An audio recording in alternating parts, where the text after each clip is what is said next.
یہ عام نوجوان نسل نہیں ہے، یہ بڑوں کو بتانا چاہ رہی ہے، یہ بڑوں کو سکھانا چاہ رہی ہے، یہ بڑوں کو دکھانا چاہ رہی ہے کہ what will be your future۔ کبھی کسی قوم نے، ملک نے، ملت نے نہیں ایسا معجزہ دیکھا کہ سمندر پھٹتا ہے، اس کے اندر سے راستہ بنتا ہے، بنی اسرائیل اور موسیٰ علیہ السلام اور ان کے ساتھی تو نکل جاتے ہیں، لیکن وہی راستہ ہے کہ جو آل فرعون کو غرق کر دیتا ہے۔ کیوں؟ اللہ سبحانہ وتعالیٰ کو ہماری طاقت، قوت، ہماری انٹلیکچوئلٹی کی کوئی پرواہ نہیں ہے۔ اللہ سبحانہ وتعالیٰ یہ دیکھنا چاہتے ہیں کہ میرے فرما بردار کتنے ہیں، میرے وفادار کتنے ہیں۔ آج ہم کہتے ہیں کہ ہاں میں مسلمان تو ہوں لیکن میرے شادی بیاہ میں ڈھول ڈمکا تو ہوگا۔ آج میں مسلمان تو ہوں لیکن میرے لیے پردہ کرنا مشکل ہے۔ آج میں مسلمان تو ہوں لیکن میرے لیے داڑھی رکھنا مشکل ہے۔ آج میں مسلمان تو ہوں لیکن جہاد کا نام لینا میرے لیے مشکل ہو۔ یہ بچے ہیں، نوجوان ہیں، ابھی تو جوانی کی دہلیز پہ قدم رکھ رہے ہیں، سپورٹ۔ ابھی تو وقت ہے ان کو بتانے کا کہ بیٹا what the meaning of jihad۔ اللہ کے رسول what is the وہن؟ کہا کہ وہن is the حب الدنیا و کراہیت الموت۔ تمہارے اندر دنیا کی محبت پیدا ہو جائے گی اور تمہیں موت سے نفرت ہونا شروع ہو جائے گی۔ افرأیت من اتخذ الہہ ہواہ، نبی علیہ السلام آپ نے ایسے شخص کو دیکھا ہے جس نے اپنی خواہش نفس کو اپنا الہ بنا لیا؟ تو پھر سمجھ لیجئے کہ ہم خواہشات نفس کے بت کی عبادت کرنے والے لوگ ہیں، اور پھر ہمارا مستقبل وہ تاریک ہی ہے۔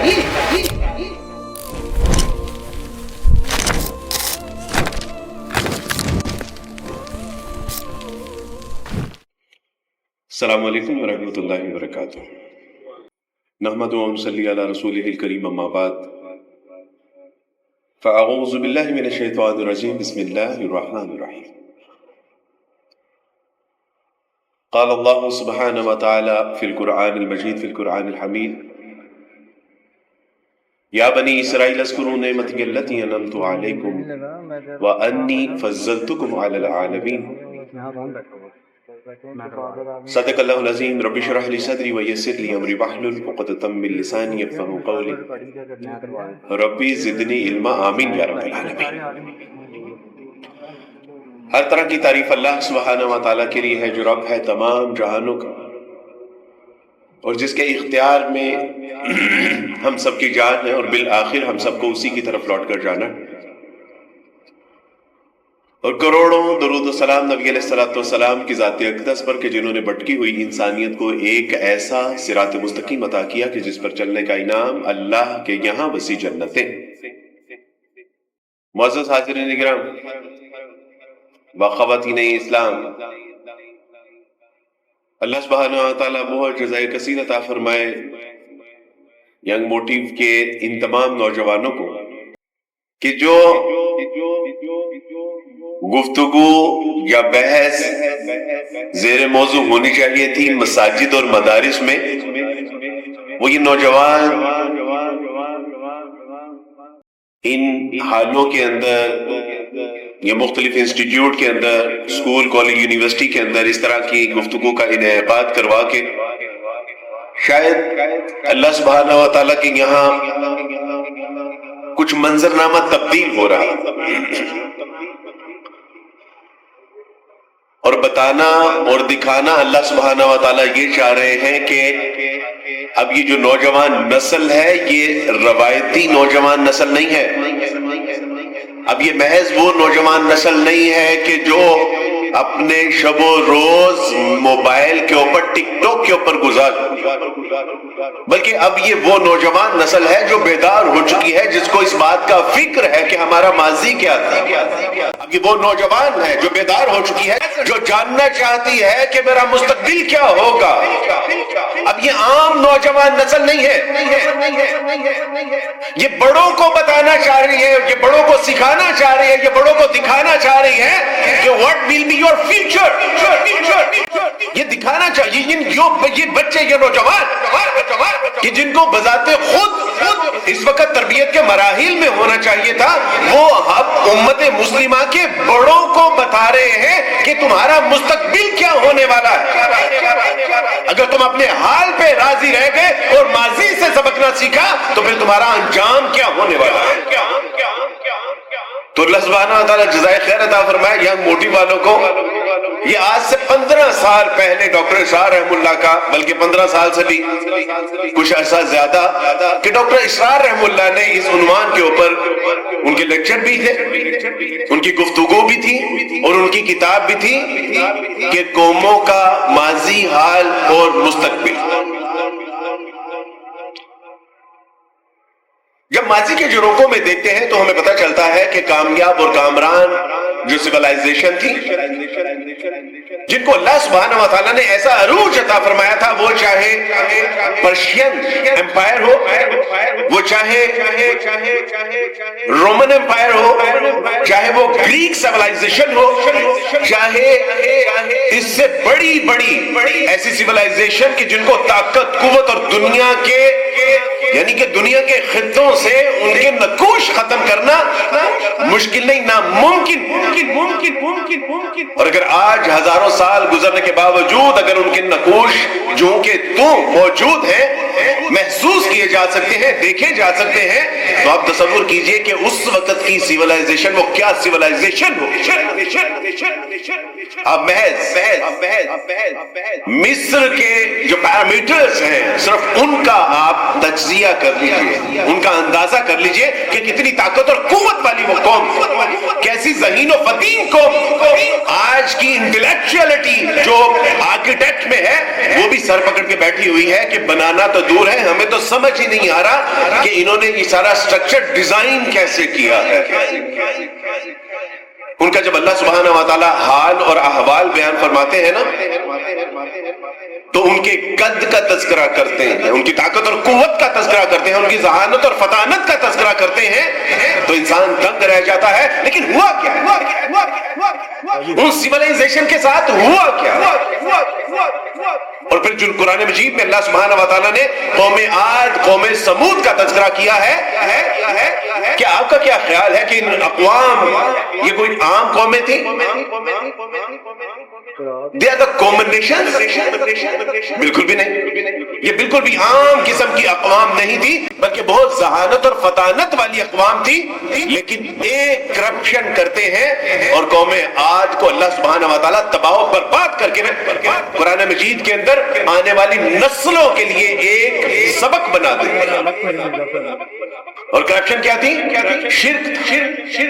قوم سمود، قوم مدین اور دیگر اقوام کا پتہ چلتا ہے کہ کسی کے اندر ہومو سیکسولیٹی تھی، کسی کے اندر زنا اور بدکاری تھی، کسی کے اندر ناپ تول میں کمی تھی اور کسی کے اندر محض شرک کی جو ہے وہ بیماری مبتلا تھی. اور اللہ سبحانہ و تعالیٰ نے ان کو تباہ اور برباد کیا اور آنے والی نسلوں کے لیے اس کو ایک سبق بنا کر تفصیل سے اللہ سبحانہ و تعالیٰ نے جس قوم کا تذکرہ کیا ہے اس کی میں نے آپ کے سامنے اسی کا تذکرہ قرآن مجید سے ایک تلاوت کی. یا بنی اسرائیل، دراصل مخاطب تو ہم ہیں کہ اہل کتاب، اہل ایمان جو اللہ اور اس کے رسول صلی اللہ علیہ وسلم کے اوپر ایمان لانے کے دعوے کرتے ہو، ذرا اس طرف بھی توجہ کرو. یا بنی اسرائیل اذکروا نعمتی التی انعمت علیکم، اے بنی اسرائیل یاد کرو وہ انعام جو اللہ سبحانہ و تعالیٰ نے تمہارے اوپر کیا تھا. وَفَضَّلْتُكُمْ عَلَى الْعَالَمِينَ، اور ایسا فضل کہ پورے جہان والوں کے اوپر جو ہے وہ ایسا اللہ سبحانہ و تعالیٰ نے فضل نہیں کیا.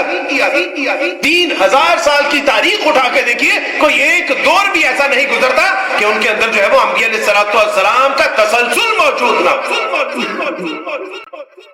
کیا بلیسنگ، اللہ سبحانہ و تعالیٰ کی کیا بلیسنگ ہے کہ ایک نبی کا ہونا یہ کتنی سعادت، کتنی عظمت کی بات ہے. اور 3000 سال کی تاریخ اس بات کی گواہ ہے کہ ایک وقت بھی ایسا نہیں گزرا کہ جس میں ان کے اندر جو ہے وہ نبی نہ ہوتا ہو، کتاب نہ ہوتی ہو، اللہ سبحانہ و تعالیٰ کی براہ راست رہنمائی نہ ہوتی.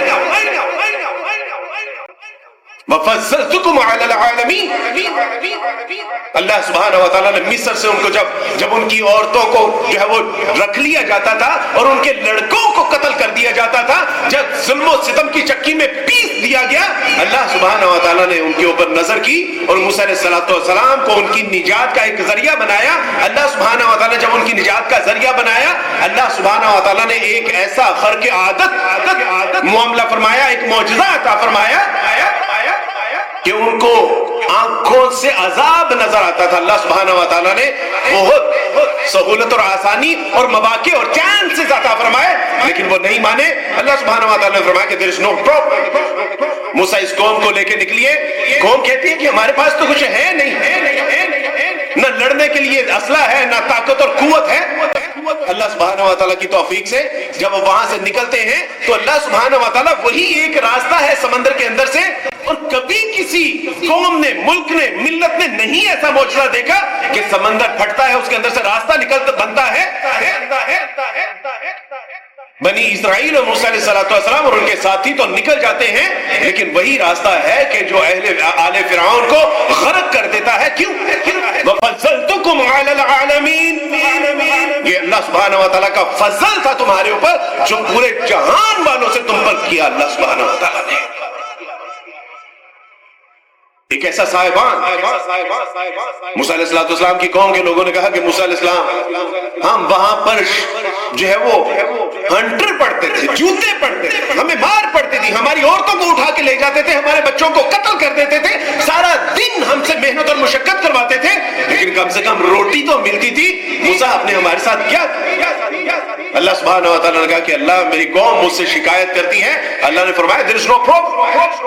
اللہ سبحانہ و تعالیٰ نے پکا پکایا تیار اور بہترین منو سلوہ نازل فرمایا, اور صرف انہوں نے اس کو چننا ہوتا تھا اور کھانا ہوتا تھا, لیکن وہ بھی ان کے لیے باعث مشقت ٹھہرا. انہوں نے کہا کہ موسیٰ یہ کیا ہے؟ وہ ادرک, وہ تھوم, وہ پیاز, وہ ککڑی. موسیٰ وہ نعمتیں ہم سے, ان نعمتوں سے ہمیں محروم کر کے ہمیں یہ منو سلوہ کی نعمت سے تم جو ہے وہ ہمیں باور کروا رہے ہو. انہوں نے پانی کی شکایت کی. موسیٰ علیہ السلام کو کہا کہ موسیٰ آپ چشمے کے اوپر ایک لاٹھی ماریے اور 12 چشمے نکلتے ہیں. انہوں نے گرمی کی شکایت کی. اللہ سبحانہ و تعالیٰ نے ایک صاحبان رکھ دیا جو ہر وقت ان کے ساتھ چلتا تھا. انہوں نے لباس کی شکایت کی. اللہ سبحانہ و تعالیٰ نے فرمایا کہ تم جیسے جیسے اب بڑھو گے تمہارا لباس بھی جیسے جیسے تمہارے ساتھ بڑھتا جائے گا. وَفَضَّلْتُكُمْ عَلَى الْعَالَمِينَ. You know what the mean about that? یہ تمہارے اوپر جو فضل اللہ سبحانہ و تعالیٰ نے. لیکن ان کی روش کیا تھی؟ پہلی قوموں نے شرک کیا, ہوموسیکسولیٹی کے مرض میں مبتلا ہو گئے, ناپ تول میں کمی کی, بدکاری اور زناکاری میں مبتلا کر دیے گئے, شرک کیا, انبیاء علیہ السلام کی توہین کی. لیکن یہ ایک قوم ایسی تھی کہ جس میں نسبتاً ایک نہیں ایک سے زیادہ بیماری. اللہ سبحانہ و تعالیٰ ہے کہ نعمتوں پہ نعمتیں عطا فرما رہے ہیں, اور یہ ہے کہ ناشکریوں کے اوپر ناشکریاں کر رہے ہیں. یہ قوموں کا ماضی تھا. اور بتایا امت مسلمہ کو کہ دیکھو جن لوگوں نے اللہ سبحانہ و تعالیٰ کے ساتھ شرک کیا, طاقت اور قوت ہونے کے باوجود اللہ سبحانہ و تعالیٰ نے ایسی ہوائیں اور ایسی چنگار چلائی کہ وہ ایسے پڑے ہوئے تھے جیسے بکھرے ہوئے چھال کے تن کے. اللہ سبحانہ و تعالیٰ کو ہماری طاقت, قوت, ہماری انٹلیکچوئلٹی کی کوئی پرواہ نہیں ہے. اللہ سبحانہ و تعالیٰ یہ دیکھنا چاہتے ہیں کہ میرے فرما بردار کتنے ہیں, میرے وفادار کتنے ہیں. یہ قوموں کا ماضی رہا. اور اللہ سبحانہ و تعالیٰ نے پھر ایسا ایک عذاب کا کوڑا نازل فرمایا کہ ایک عرصے تک پھر صحرائے سینا میں بھٹکتے رہے. کیوں؟ کہا کہ اللہ سبحانہ و تعالیٰ نے وعدہ کیا کہ یہ زمین تم کو دینا چاہتا ہوں, جاؤ میرے نبی اور میرے رسول صلی اللہ علیہ وسلم کے ساتھ, ان کے ساتھ ذرا پنجہ آزمائی تو کرو دشمن کے ساتھ. لیکن انہوں نے کہا کہ اللہ سبحانہ و تعالیٰ کے بارے میں موسیٰ آپ ہمیں یہ کہتے ہیں ان اللہ علی کل شیء قدیر, اللہ ہر شے پہ قادر ہے. تو موسیٰ پھر آپ اور آپ کا رب جا کے لڑائی کر لینا, جب فتح ہو جائے گی تو آ جائیں گے. کمزوری اور کاہلی اور سستی کا مظاہرہ کیا, بے ہمتی کا مظاہرہ کیا. یہ ماضی کے چروکوں سے آپ کو کچھ چیزیں دکھا کے بتانا یہ مقصود تھا کہ جن قوموں نے ماضی میں یہ حرکات و سکنات کی, اللہ سبحانہ و تعالیٰ نے تباہی اور بربادی ان کا مقدر بنا. لیکن پھر اللہ اور اس کے رسول صلی اللہ علیہ وسلم نے نوع انسانیت کے اوپر ایک بہت بڑا احسان فرماتے ہوئے اللہ سبحانہ و تعالیٰ نے انسانیت کو ایک بہت خوبصورت موقع عطا فرمایا، اور وہ رسول اللہ صلی اللہ علیہ وسلم کی صورت میں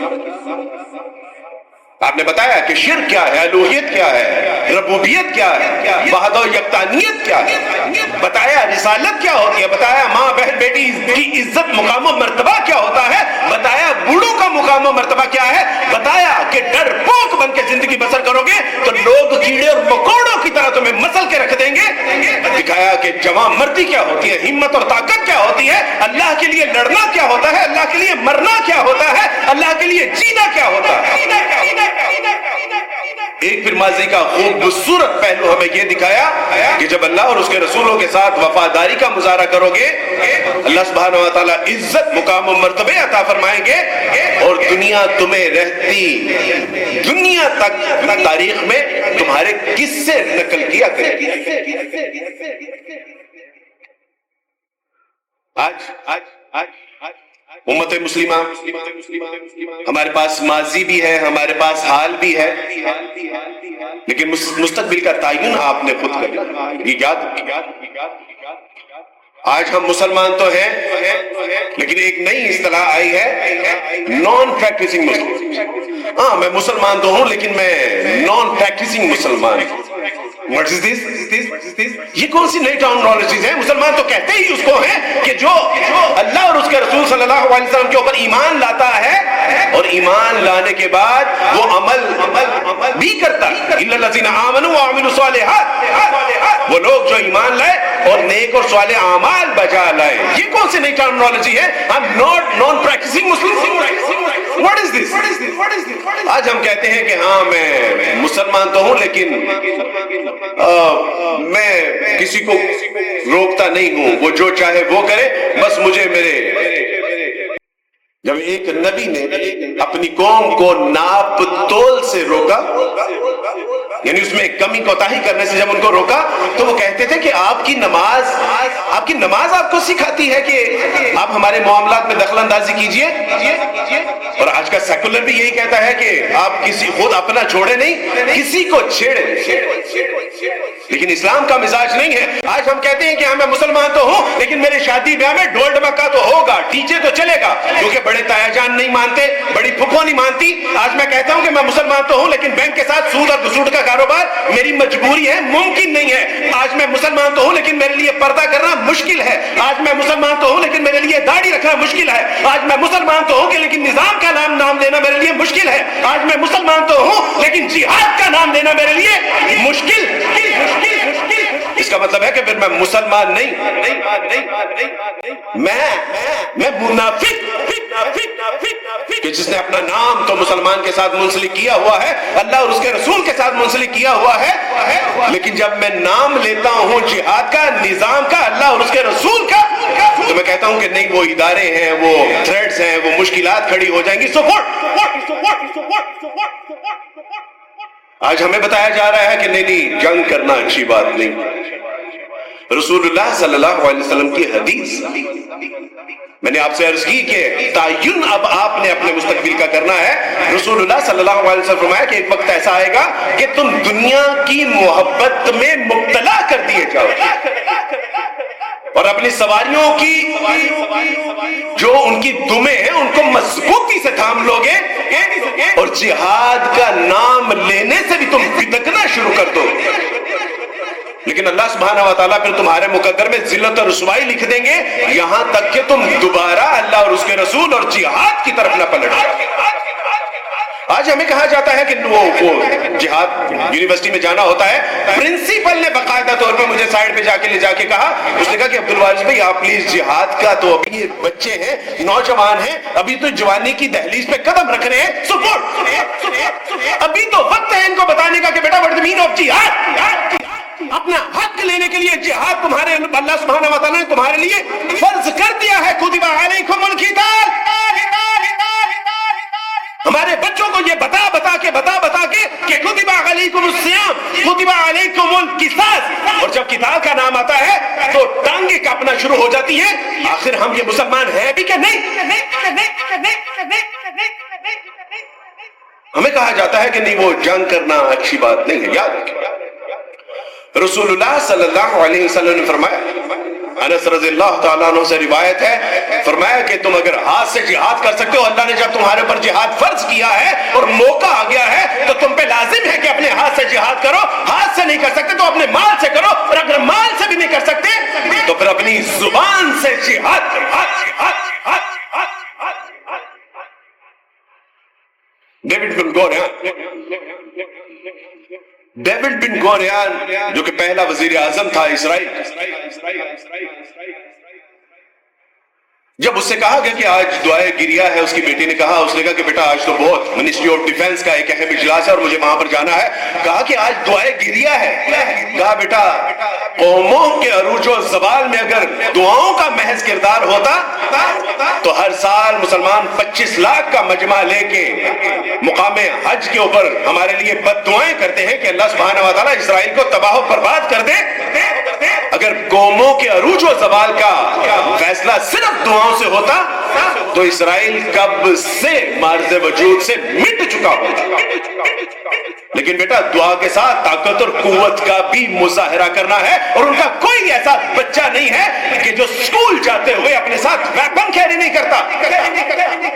مال روڈ کے اوپر ہمارے ایک دوست بتانے لگے کہ عبدالوارث ان کی اسلحے کی دکان ہے اور ایک عورت جا رہی ہے، اور جب اس عورت کے بچے نے اس ویپن کی دکان کی طرف دیکھا تو اس نے اس کی آنکھوں کے آگے ہاتھ رکھ دیا، گویا کہ یہ زنا کا اڈا، وہاں کوئی بدکاری ہو رہی ہے، اس نے اس کی آنکھوں پہ ہاتھ رکھ دیا۔ سبحان اللہ۔ گولڈا مائر، بیٹا اس کو یاد رکھیے، جس ماں نے اپنے بچوں کی تربیت ایسی کی تھی نا، آج ان کے بچے اسرائیل کے اندر لڑ رہے ہیں مسلمانوں کے مقابلے۔ گولڈا مائر اسرائیل کی یہ بھی وزیر اعظم رہ چکی ہے۔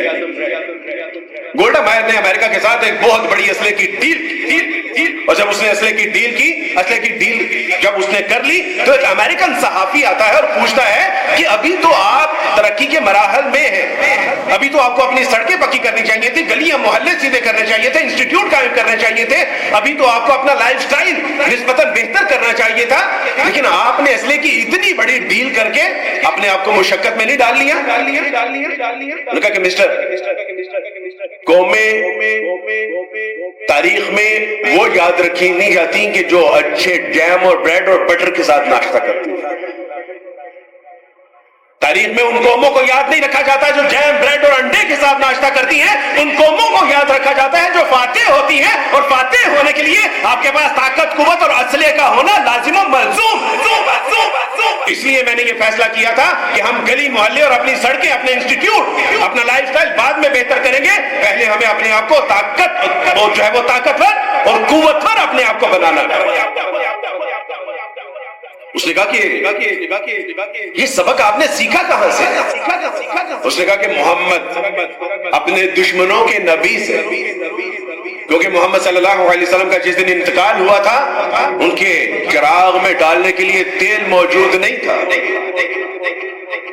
لیکن اس دن ان کے گھر کی دیوار کے اوپر 7 تلواریں لٹک رہی تھیں۔ اس نے بتایا کہ میں نے یہاں سے سیکھا ہے۔ آج ہمیں بتایا جا رہا ہے کہ جنگیں کرنی اچھی بات نہیں ہے، اور یاد رکھیے بالکل جنگ کرنی اچھی بات نہیں ہے، لیکن جنگ آپ کے اوپر جب مسلط کر دی جاتی ہے تو پھر آپ کو بتانا پڑتا ہے کہ ہاں ہم بھی بے مرد نہیں ہیں، ہم بھی نامرد نہیں ہیں، ہم بھی بے ہمت نہیں ہیں، ہم بھی بے قوت نہیں ہیں، ہم بھی بے غیرت نہیں ہیں۔ پھر آپ کو بتانا پڑتا ہے، اور اللہ آپ کو اجازت دیتا ہے کہ ہاں اب پہلے حکم تھا خفوا بأیدیکم، اپنے ہاتھوں کو باندھ کے رکھو، لیکن اب یہ حکم دیا جا رہا ہے کہ جو تمہارے اوپر جنگ مسلط کرتے ہیں اب تمہیں اجازت ہے کہ تم بھی ان کے ساتھ مقابلہ کرو۔ جنگ کرنا اچھی بات نہیں ہے، اوکے۔ پچھلے 200 سال میں کوئی وقت ایسا نہیں گزرا کہ جس دن امریکہ جنگ کے اندر انگیج نہ ہو۔ کبھی وہ روس کے ساتھ انگیج ہوتا ہے، کبھی جاپان کے ساتھ انگیج ہوتا ہے، کبھی جرمن کے ساتھ انگیج ہوتا ہے، کبھی ویتنام کے ساتھ انگیج ہوتا ہے، کبھی عراق میں انگیج ہوتا ہے، کبھی لیبیا میں انگیج ہوتا ہے، کبھی افغانستان میں انگیج ہوتا ہے، اور آج کل صاحب بہادر فلسطین میں انگیج ہے۔ پچھلے 200 سال جنگ کرنا اچھی بات نہیں ہے. کوریا نے طویل ترین جنگ لڑی, جرمن نے طویل ترین جنگ لڑی, روس نے طویل ترین جنگ لڑی, چائنا نے طویل ترین جنگ لڑی, اور اس کے بعد روس نے طویل ترین جنگ لڑی, اور جنہوں نے طویل ترین جنگیں لڑی ہیں آج ان کا شمار بہترین اور سکسیسفل کنٹریز کے اندر ہوتا ہے. ہمیں کون سا لالی پاپ دیا جا رہا ہے کہ جنگ کرنا اچھی بات نہیں ہے؟ لیکن جنگ جب آپ کے اوپر مسلط کر دی جاتی ہے تو پھر پیچھے ہٹنا اچھی بات نہیں ہے. اگر آپ اپنا بہترین مستقبل دیکھنا چاہتے ہیں تو کم سے کم یہ جو ہمارے اندر واہن کی بیماری مبتلا ہو چکی ہے, سبحان رضی اللہ تعالیٰ عنہ سے زندہ حدیث, آپ سب نے وہ حدیث سنی ہوئی ہے. کہا کہ اللہ کے رسول صلی اللہ علیہ وسلم فرمایا کہ میں تمہیں اس وقت کے بارے میں نہ بتاؤں کہ جب قومیں تمہارے اوپر ایسے ٹوٹ پڑیں گی جیسے بھوکے بھیڑیے دسترخوان پہ ٹوٹتے ہیں. تو کہا کہ اللہ کے رسول ہم اسٹرینتھ میں کم ہوں گے؟ فرمایا نہیں, تعداد میں کم نہیں ہوگے, تمہارے اندر واہن پیدا ہو چکا ہوگا. اللہ کے رسول what is the واہن یا رسول اللہ صلی اللہ علیہ وسلم؟ کہا کہ اذا حب الدنیا و کراہیت الموت, تمہارے اندر دنیا کی محبت پیدا ہو جائے گی اور تمہیں موت سے نفرت ہونا شروع ہو جائے گی. آج گھر والوں کے سامنے کہہ دیجئے کہ سفر پہ جا رہا ہوں, دعا کیجئے کہ اللہ سبحانہ و تعالیٰ کی راہ میں اگر قبول ہو گئے تو جنت میں ملیں گے. وہ کہتے ہیں اللہ کا نام لے کیسی منحوس باتیں کریں, دس دا منحوس تھنگ, what is this? رسول اللہ صلی اللہ علیہ وسلم سے زندہ حدیث کہ جو اللہ سے ملاقات کا مشتاق ہے اللہ بھی اس سے ملاقات کا مشتاق ہے. یہ ہے دنیا کی محبت جو ہمارے دلوں میں پیدا ہو چکی ہے. آج دنیا کی محبت کے لیے وہ جو پچھلی قوموں کے اندر بیماری تھی ناپتول کی, دنیا کی محبت کی وجہ سے وہ آج ہمارے اندر پیوست ہو چکی ہے. وہ زنا اور بدکاری کی بیماری ہمارے اندر پیدا ہو چکی ہے, ہومو سیکسولیٹی کی بیماری ہمارے اندر پیدا ہو چکی ہے, انبیاء علیہ الصلوۃ والسلام کی نافرمانی ہمارے اندر پیدا ہو چکی ہے, ناپ تول میں کمی ہمارے اندر پیدا ہو چکی ہے, انبیاء علیہ الصلوۃ والسلام کی توہین ہمارے اندر پیدا ہو چکی ہے, اللہ اور اس کے رسول کے ساتھ بے وفائی کی بیماری ہمارے اندر پیدا ہو چکی ہے. مجھے وہ ایک چیز تو بتا دے کہ جو پچھلی قوموں میں متفرقہ طور پہ تھی اور ہمارے اندر وہ مجموعی اعتبار سے موجود. اور یہ ہوتا کس سے ہے؟ جب دنیا کی محبت آپ کے دلوں میں پیدا ہو جاتی ہے.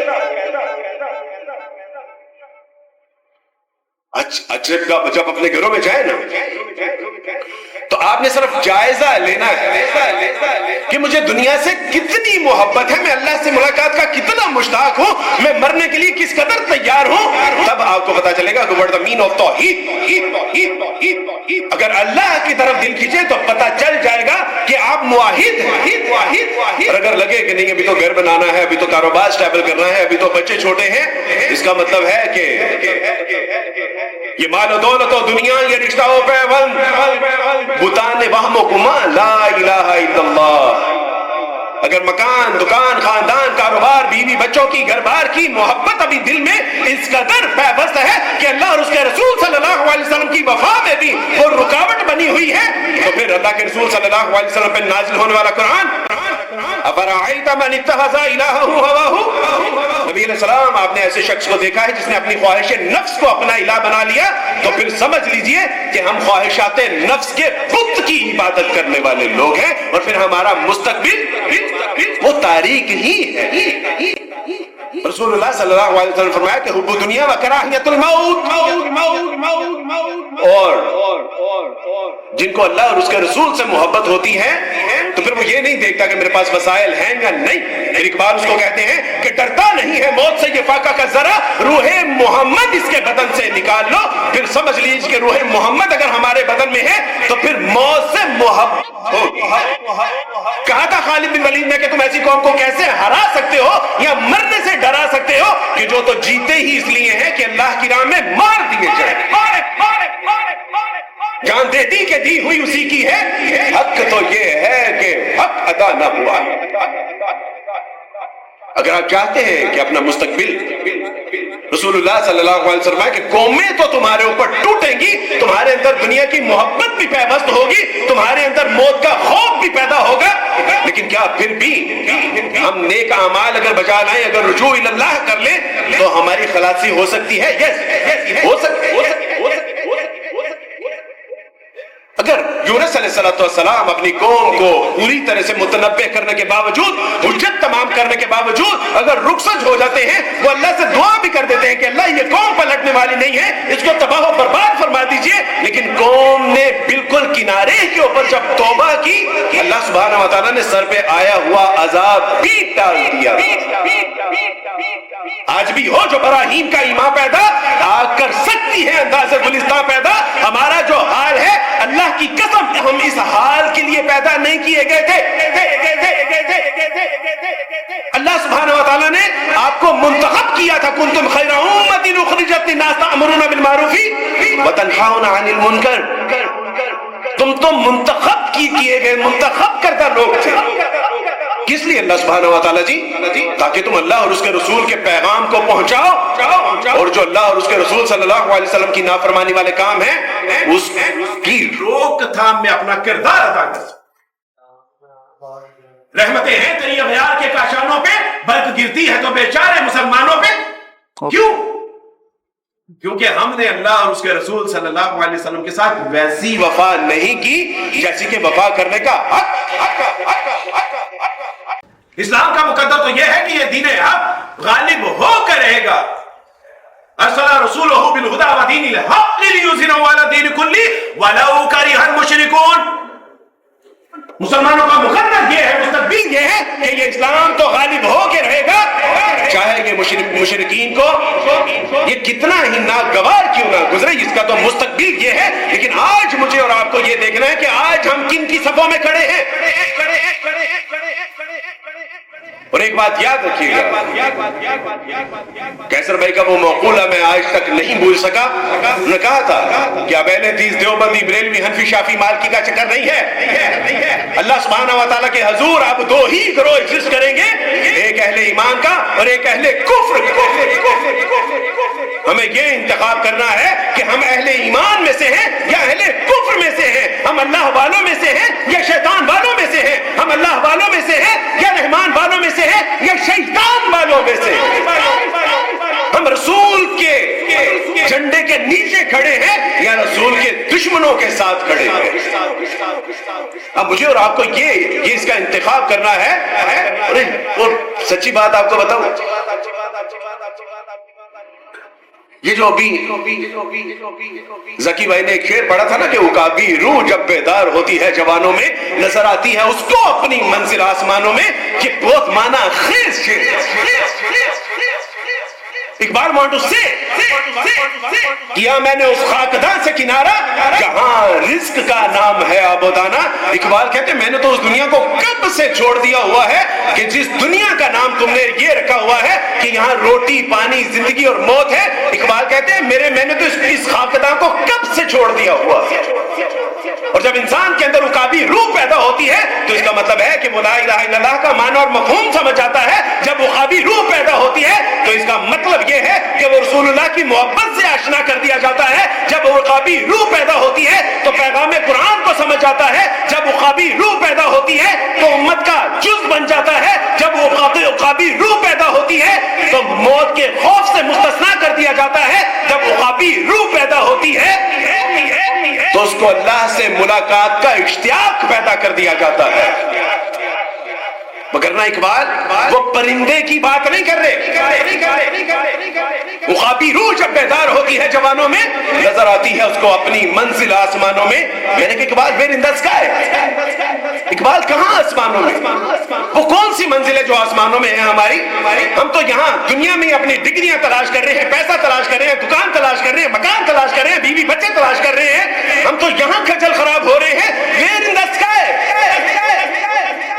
اقبال نے کہا کہ فرے ہے نیلی چرغ فام سے منزل مسلمان کی، ستارے جس کی گرد راہ ہے وہ کارواں تو ہے۔ اقبال نے کہا کہ یہ اوپر ذرا سولر سسٹم کے پاس جائیں، سولر سسٹم سے دائیں طرف ہوئے گا، دائیں طرف سے سیدھا جائے گا، کلسٹر آئیں گے، پھر گلیکسیز آئیں گی، پھر کلسٹر، پھر سپر کلسٹر آئیں گے۔ اور اقبال نے کہا کہ وہ بھی تیری منزل نہیں ہے، بلکہ تیری منزل کی طرف اٹھنے والے جو قدم ہیں وہ ان کی خاک ہے۔ ہم نے یہ سمجھ لیا کہ ہم بیوی بچوں کے لیے پیدا کیے گئے ہیں، مال و دولت کمانے کے لیے پیدا کیے گئے ہیں. ماضی سے ہم نے سبق نہیں سیکھا، حال میں ذلت اور رسوائی ہمارا مقدر بنی ہوئی ہے، اور مستقبل آپ کے اوپر بیٹا ڈیپینڈ کرتا ہے. یاد وہ جب ایک ماں کے گھر میں بچہ پیدا ہوا تو کسی نے کہا کہ یہ تو کالا. اس نے کہا کہ سو واٹ، میں نے اس کو کون سا مقابلہ حسن کے لیے پیدا کیا ہے؟ میں نے تو اس کو اس لیے جنم دیا ہے کہ یہ کل کو بیت المقدس کو آزاد کرے گا. اور 25 سال کے بعد وہ بیت المقدس کی آزادی کی بھیک نہیں مانگ رہا تھا، بلکہ بیت المقدس کے آگے فاتحانہ کھڑا تھا، جس کو دنیا صلاح الدین ایوبی کے نام سے جانتی ہے. پتر تیرا قبیلہ وہ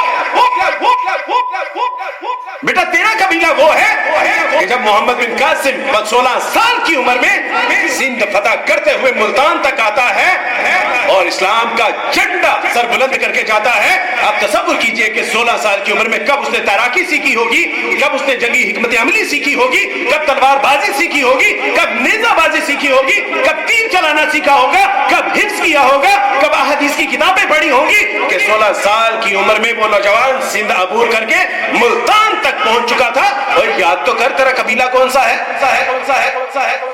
کبھی یہ نوجوان مسلم تدبر بھی کیا تو نے وہ کیا گردوں تھا تو جس کا ہے ٹوٹا ہوا تارا؟ تجھے اس قوم نے پالا تھا آغوش محبت میں، کچل ڈالا تھا جسے پاؤں میں تاجے سرے دارا. تجھے آبا سے اپنے کوئی نسبت ہو نہیں سکتی کہ تو گفتار وہ کردار تو ثابت وہ سیارہ. گوادی ہم نے جو اسلاف سے میراث پائی تھی، سریا نے زمین پہ آسماں سے ہم کو دے مارا. کتابیں اپنے آبا کی جو ان کو دیکھا یورپ میں، مگر وہ علم کے موتی. کتابیں اپنے آبا کی جو دیکھا ان کو یورپ میں تو دل ہوتا ہے سپارہ. اور پتر دیکھ تو صحیح کہ تیرا قبیلہ کون سا ہے. آج تیرے پاس 2.5 لاکھ روپے کا آئی فون تو ہے، اور تیرے پاس ویپن کیوں نہیں ہے؟ آج ہماری بچیاں مرغی کا گلا کاٹتے ہوئے گھبراتی ہیں. اور پتر جا جنگ احزاب کا واقعہ پڑھی، عورت نے محض ایک لکڑی مار کے یہودی کو جہنم واصل کر دیا. آج کہے کہ بیٹا آؤ ذرا یہ بکری کے گلے پہ چھری تو مارو، وہ کہتی نہیں this is very danger for me. What is this? وہ کل کو جب یہودیوں کے گلے کاٹنے پڑیں گے، جب تیرے بچوں کے وہ گلے کاٹ رہے ہوں گے، تو پھر میں دیکھوں گا کہ یہودی کا گلا کاٹنا تیرے لیے مشکل ہے یا آسان. یہ فیوچر بیٹا تیری پاکٹ میں نائف ہونا چاہیے، تیرے پاس اسلحہ ہونا چاہیے، تیرے پاس طاقت اور قوت ہونی چاہیے، تجھے پتہ ہونا چاہیے. اور آج کیا حکومت نے ہمیں منع کیا ہے؟ لائسنس والے لو نا، چلانا سیکھو نا. وہ دیکھو تو صحیح کہ چاقو کی دھار کیسے ہوتی ہے، وہ دیکھو تو صحیح کہ تلوار کا وار کیسا ہوتا ہے، وہ دیکھو تو صحیح کہ ڈال کا حوصلہ کیسے ہوتا ہے، دیکھو تو صحیح کہ تیر اور کمان جب چھاتی کے ساتھ لگا ہوتا ہے تو اتنا فخر تیری جولری کے ساتھ تجھے نہیں ہوتا ہوگا کہ جتنا فخر تجھے یہاں پہ پسٹل لگانے سے ہوگا. پتر ہمیں یہ سکھایا جا رہا ہے کہ نہیں جنگ کرنا weapon that very danger thing, اور وہاں پہ 10 سال کا بچہ اسکول جاتے ہوئے اپنے ساتھ پسٹل کیری کرتا ہے. ہمیں کہا جاتا ہے سیویلین کو مارا جا رہا ہے. اسرائیل کا ہر 18 سال کا بچہ ان کا فوجی. اور آج الحمدللہ ابھی تو تھوڑا سا ماحول گرم ہے، جہاد کے حوالے سے علماء کرام بھی بات کر رہے ہیں، حکومت بھی آپ کو تو بتائیں، پڑھائیں، سکھائیں. تیرا مستقبل تیرے جہاد کے ساتھ منسلک ہے. آج کی گئی گزری قوم کے اندر بھی اپنے سے 10 گنا زیادہ بڑے دشمن کو ہم نے جوتے کی نوک پہ رکھا ہوا ہے. اگر اس کو یقین ہوتا کہ وہ ہمیں زیر کر لے گا تو وہ 1 سیکنڈ نہ لگاتا ہمارے اوپر حملہ کرنے کے لیے. وہ چور کی طرح، قائروں کی طرح، کمزوروں ڈرپوکوں کی طرح آتا ہے، پیچھے سے وار کرتا ہے، اندھیرے میں وار کرتا ہے، شہری آبادیوں کے اوپر وار کرتا ہے. لیکن اس کو پتا ہے کہ یہ گئی گزری ماؤں کے اندر بھی جو جذبہ جہاد جب بیدار ہوتا ہے، نظر آتی ہے اس کو اپنی منزل آسمان. Mountbatten, lord Mountbatten کال کی، اور کال کرنے کے بعد اس نے پی اے سے پوچھا کہ قائد جاگ رہے ہیں؟ اس نے کہا کہ ہاں جاگ رہے ہیں. اس نے کہا کہ بات کروائیے. جب قائد سے بات کی تو کہا کہ قائد کیا بات ہے کہ نہرو کو میں نے پہلے کال کی، وہ تو سو رہا ہے. لیکن آپ جاگ رہے ہیں. تو قائد نے جو جملہ کہا نا وہ مجھے لگتا ہے کہ شاید قائد نے میرے لیے کہا تھا. قائد اعظم رحمہ اللہ نے فرمایا کہ نہرو اس لیے سو رہا ہے کہ اس کی قوم جاگ رہی ہے، اور میں اس لیے جاگ رہا ہوں کہ میری قوم ابھی سو رہی ہے. لیکن افسوس کہ آج قائد بھی سو گیا، اس کی قوم بھی سو گئی. یعنی امت کا تو ہم نے جنازہ نکالا ہی نکالا تھا، ہم نے وطنیت کا بھی جنازہ نکالا، ہم نے ملت کا بھی جنازہ نکال لیا. اور آج دیکھیے بدستوں گریباں ہیں، اور فوج جو بیچاری بارڈرز کے اوپر لڑ رہی ہے، اس کی وجہ سے رات کو سکون کی نیند لیتے ہیں، انہی کے اوپر پھپکیاں کس رہی ہیں. اس کا مطلب ہے کہ ہم نے ملت ہونے کا بھی حق ادا نہیں کیا.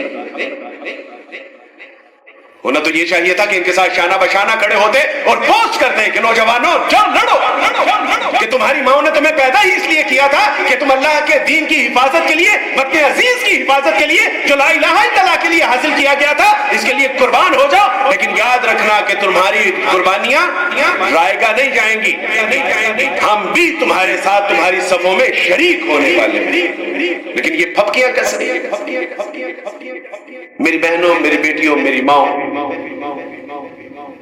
اور پتر، یہ بے غیرتوں کا دین نہیں ہے. اسلام قائروں کا دین نہیں ہے، یہ کمزوروں کا دین نہیں ہے، یہ ڈرپوکوں کا دین نہیں ہے، یہ بہادروں کا، دلیروں کا اور شیروں کا دین ہے.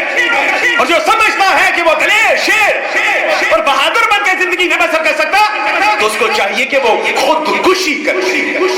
یہ بے غیرتوں کا دین نہیں ہے.